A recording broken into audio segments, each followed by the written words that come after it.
taking the ramp and entering the ring, what does that feel like? Very special, very surreal. It's an atmosphere that you cannot describe. It blows my mind. Feels pretty awesome. The WWE invited How Stuff Works to see what goes into making a show like SmackDown possible. So let's find out how the WWE experience really works.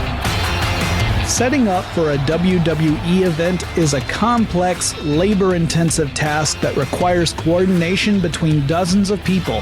WWE's TV programs Raw and SmackDown move from venue to venue, requiring crews to drive hundreds of miles between shows to get everything at the arena on time.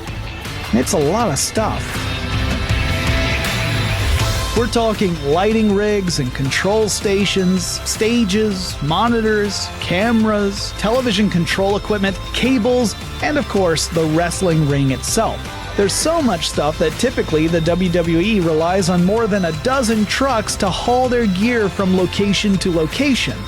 Once the equipment arrives, the crew springs into action. The lighting rig is assembled. Lights are mounted, and the whole thing is attached to the lines that will suspend it in the arena. Meanwhile, another crew begins to put together the modular stage, where superstars and divas will emerge from the back to the cheering of thousands of fans. Across the arena floor, the Titantron is slowly raised into position. I have to admit, I was confused by this at first. When you watch a WWE television show, you see that the screen and stage are integrated together, but here they were separated across the arena. We could see the backstage area of the stage, but not the part that normally faces the audience. As the crews worked, I saw the logic in the approach. The stage can be pushed from one side of the arena to the other. By assembling it at the far end, the stage stays out of the way of the various cables, ropes, and crews that are working on the lighting rig. The rig itself is lifted in two phases. The first phase involves raising the rig a few feet off the arena floor and then testing all the lights to make sure they're responding to the control station. Once that is complete, the crew lifts the rig to the right height. Cables and ropes are cleared away, and the stage is moved to its proper place. Now the floor was clear for the ring assembly.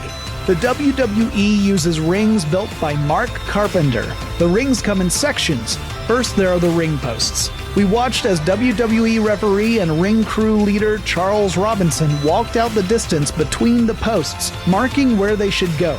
Each post weighs a few hundred pounds and must be carried by teams to their spots. The WWE ring is 20 feet to a side. That's about 6 meters. Each side consists of two segments that join in the center with a support post to distribute the weight.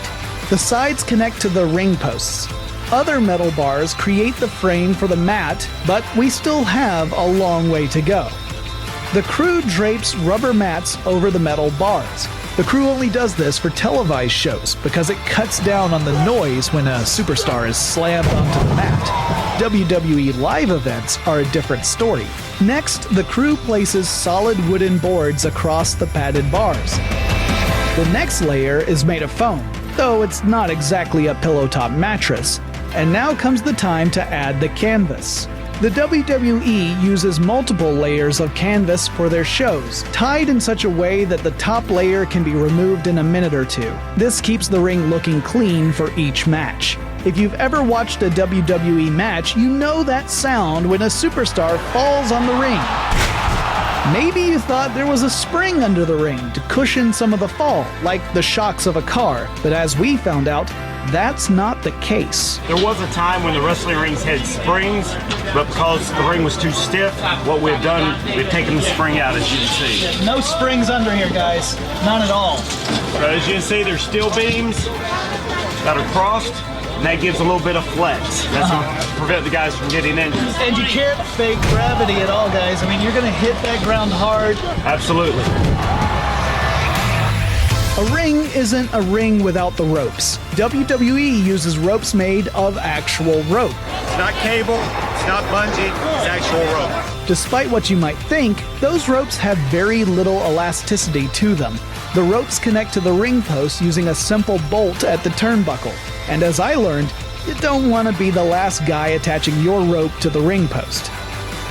The ropes have to be tightened just right. And how do they know when the ropes are tight enough? The referees tell me they know by the feel of the ropes. Oh, the ropes, as you see here, they're very, very tight, okay? Yeah. The way we look at it, don't get a welt, they're not tight enough. Now that the pieces are together, let's talk about what it's like to actually participate in a WWE event. So walk me through what it's like when your match is coming up, the whole process going from the back all the way out to the stage. I take 2 ice cold water bottles and I pour ice cold water all over my head, and it literally, the red light goes off immediately, and I know I'm about to go out there in front of millions of people. And then that's when the world sees Ryback. Got a hoodie on, stay warm, move around in place, slap as hard as I can every inch of my body, the last one being my face, pop through the arena, out onto the stage. Right beforehand, I'm just doing squats and burpees and trying to get some blood flow moving. And then there's a good bit of hair wetting that goes on for me, particularly. I can't go out to the ring until I take the perfect selfie on Instagram. How many days out of the year are you typically on the road? Well, We run shows on Friday, Saturday, Sunday, Monday, Tuesday. Tell me about the first time you ever got into a WWE ring. I don't remember the exact time, but I do remember looking at the ring and going, I can't wait to get on the top rope and jump off. And when I climbed to the top rope, I went, that's a lot higher than I thought. And I kind of came down one to the second rope and was like, we'll learn how to do this later. standing in a WWE ring in front of that crowd looking around, it happened so fast. And it was so surreal to me because it was something I'd worked for realistically, my entire adult life. And it was almost like a blink of an eye, and then we were back, and what just happened, like a time lapse, sort of like I jumped into a wormhole. Part of me just couldn't believe that I actually was in the WWE. I was so almost like, I'm a diva, I'm here in the WWE, that I was so freaked out that I actually worked here that I think my first 2 matches were kind of rocky. What does it feel like when you fall in the ring? It hurts. I mean, there's no bones about it. I've done it for 10 years now, so my body's sort of grown accustomed to it. But man, there's no ifs, ands, or buts. It hurts. It does not feel good. I actually just got double choke slammed not too long ago, and my upper back and neck are still feeling the effects. Once in a while, a referee may find occasion to land upon his back on the mat. What's that like?